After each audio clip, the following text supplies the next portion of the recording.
Cell के terminal विभवांतर और विद्युत वाहक बल तथा आंतरिक प्रतिरोध में संबंध। इस डेरिवेशन में हमें डेरिवेशन करना है जिसके अंतर्गत हम प्राप्त करेंगे सेल का जो टर्मिनल विभवांतर है यानी B और विद्युत वाहक बल यानी E और आंतरिक प्रतिरोध। हम लोग लास्ट टाइम में डिस्कस कर चुके हैं आंतरिक प्रतिरोध के विषय में, जो सेल का आंतरिक प्रतिरोध होता है ना, तो उसमें इन तीनों में हमको संबंध प्राप्त करना है।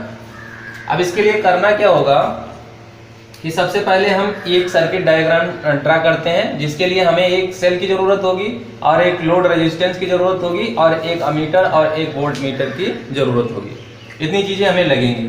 हम चित्र के हिसाब से या चित्र के अनुसार हम उसको व्यवस्थित करेंगे। कैसे व्यवस्थित करेंगे? सबसे पहले देखिए, हम मान लेते हैं कि हमारे पास एक जो है सेल है ये, जिसका विद्युत वाहक बल कैपिटल E है। सेल का विद्युत वाहक बल कितना है? कैपिटल E है, ठीक। और उसके बाद में इसका इंटरनल रेजिस्टेंस है, जो आंतरिक प्रतिरोध है वो स्मॉल r है। हम लोग आंतरिक प्रतिरोध को हमेशा स्मॉल r से रिप्रेजेंट करेंगे।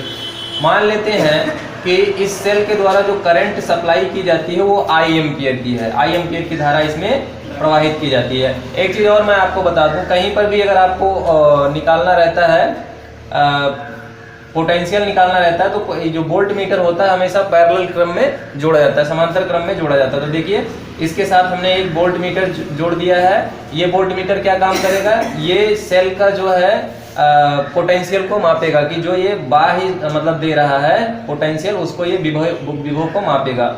उसके बाद में फिर हमने एक रेजिस्टेंस जो लगाया है R, ये इस तरह से, और उसके साथ श्रेणी क्रम में हमने लगा दिया है क्या? एक अमीटर। तो अमीटर क्या करेगा? करंट को मेजर करेगा I को, और वोल्ट मीटर क्या करेगा? विभव को मापेगा, ठीक है।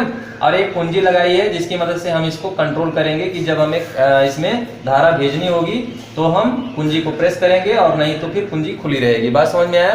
तो ये सारी चीजें हो गई।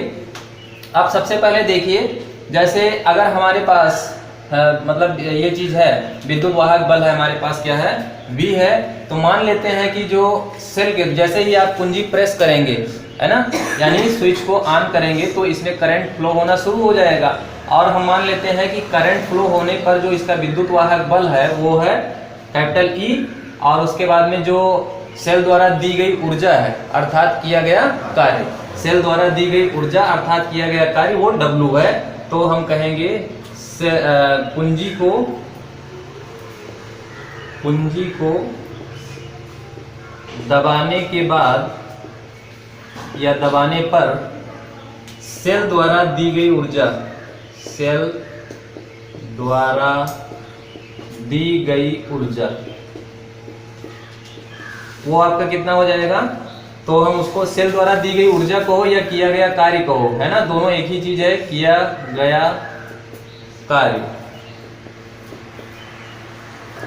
ये हो जाएगा W। और W बराबर होता है जैसे VQ होता है ना, W बराबर ये होता है VQ। उसी के जैसा हम यहाँ पर लिख लेंगे EQ। क्या लिख लेंगे? EQ। Q क्या है? यहाँ पर T समय में Q इक्वल टू IT होगा। T समय में प्रवाहित विद्युत धारा का गुणनफल होगा इस तरह से, Q equal to IT। T समय में विद्युत धारा जितनी प्रवाहित हो रही है और उसी का जो गुणनफल होगा वो आपका आवेश होगा, या ठीक है ना।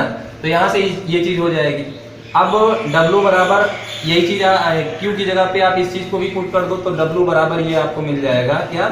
E, और Q की जगह पे IT रख दीजिए तो EIT मिल जाएगा, ठीक। इसको समीकरण 1 कह देते हैं। वास्तव में देखा जाए तो ये चीज जो आई है ना, ये कुल कार्य आया है। सेल द्वारा जितनी भी ऊर्जा दी जाएगी, सेल द्वारा दो प्रकार की ऊर्जा दी जाएगी। पहली ऊर्जा तो ये होगी कि जो आपको बाहर मिलेगा, है ना, बाहर जो आपको मिलेगा, मतलब कह सकते हो कि सेल के द्वारा दो तरह के कार्य होंगे।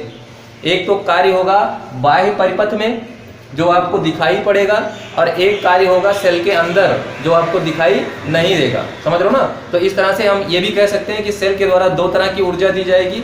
एक तो सेल के अंदर नष्ट होगी, और दूसरा जो आपने लोड लगाया रहेगा, मान लीजिए आपने बल्ब लगाया या कुछ और चीज लगाई, तो वहां पर उसका ऊर्जा भी नष्ट होगा। तो ये चीज ध्यान रखेंगे। तो इसी तर्ज पर हमको कैलकुलेट करना रहेगा दो तरह का कार्य।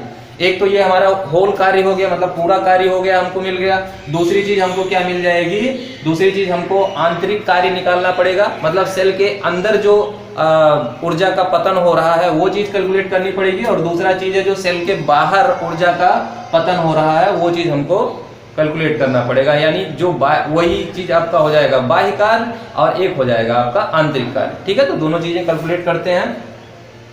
तो अब हम अगर यहां से कहें सेल के द्वारा कृत बाह्य कार्य,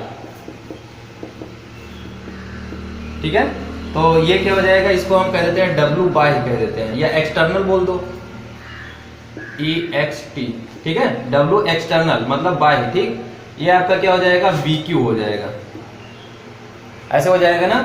Q की जगह पे आप IT रख दीजिए तो BIT हो जाएगा। ये आपका समीकरण 2 हो जाएगा।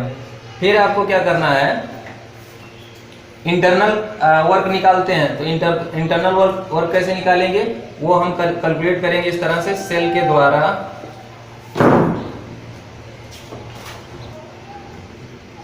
के द्वारा किया गया आंतरिक कार्य, इसको हम कह देंगे W इंटरनल। ठीक है, तो ये हम अब भाई आंतरिक कार्य कहां पर होगा, क्या आंतरिक कार्य यहां पर होगा, नहीं, यहां पर आंतरिक कार्य नहीं होगा, सेल के अंदर ही आंतरिक कार्य होगा।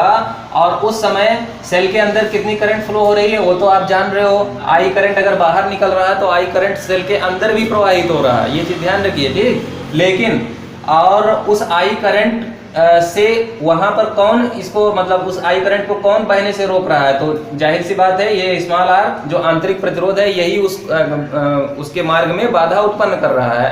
तो यहां से जो कार्य किया जाएगा या जो सेल के द्वारा ऊर्जा यहां पर नष्ट की जाएगी वो क्या होगा, आई और आर के बराबर होगा, है ना। इस तरह से आप इसको ये कहोगे कि सेल का जो इंटरनल रेजिस्टेंस हो जाएगा तो या बाह्य कार्य हो जाएगा वो आपका हो जाएगा आई आर। ठीक है, बी और क्यू, तो बी क्यू आप यहाँ पे कहेंगे और बी का वैल्यू जो है आप यहाँ पर रखोगे बी इक्वल टू, या बी डैश आप यहाँ पे कह दीजिए। ठीक है, बी डैश कह दीजिए कि मान लीजिए जो है बी डैश आपका क्या है, सेल के अंदर पोटेंशियल नष्ट हो जा रहा है, बी डैश बोल दो। तो ये आपका हो जाएगा बी डैश की जगह पे आप रख सकते हो, बी डैश की जगह पे रख सकते हो इसमें आई करंट तो फ्लो होगी और जो प्रतिरोध होगा वो आंतरिक प्रतिरोध लेंगे।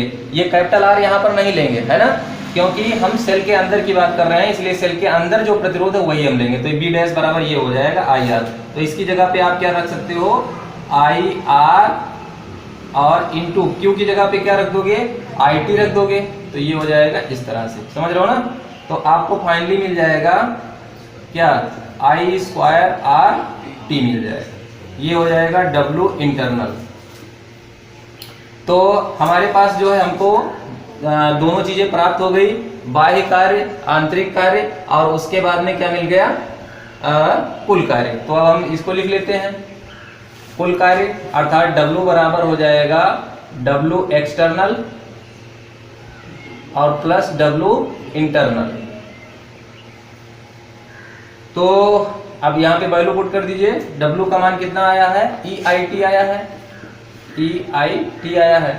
और उसके बाद में क्या आया भैया, एक्सटर्नल वर्क आपका कहाँ पे है, ये देखिए, तो ये है आपका BIT और प्लस ये हो जाएगा आपका I स्क्वायर RT। ठीक है, अब यहाँ से हम देख रहे हैं कुछ कॉमन हो रहा है ना, तो मुझे लगता है ये IT सब में से कॉमन हो जाएगा। तो EIT बराबर, यहाँ से IT कॉमन ले लीजिए तो क्या बचेगा, B प्लस और यहाँ पर बचेगा IR। ठीक है, यही बचेगा ना। और ये IT से ये IT आपका कैंसिल हो गया और ये बचा आपको E बराबर B प्लस IR। आज समझ में आई। तो यही जो है आपका क्या है, विद्युत वाहक बल है ये, और ये टर्मिनल विभवांतर है, और ये स्मॉल r जो है आंतरिक प्रतिरोध है। तो ये आपका प्राप्त हो गया सेल के टर्मिनल विभवांतर, विद्युत वाहक बल तथा आंतरिक प्रतिरोध में संबंध।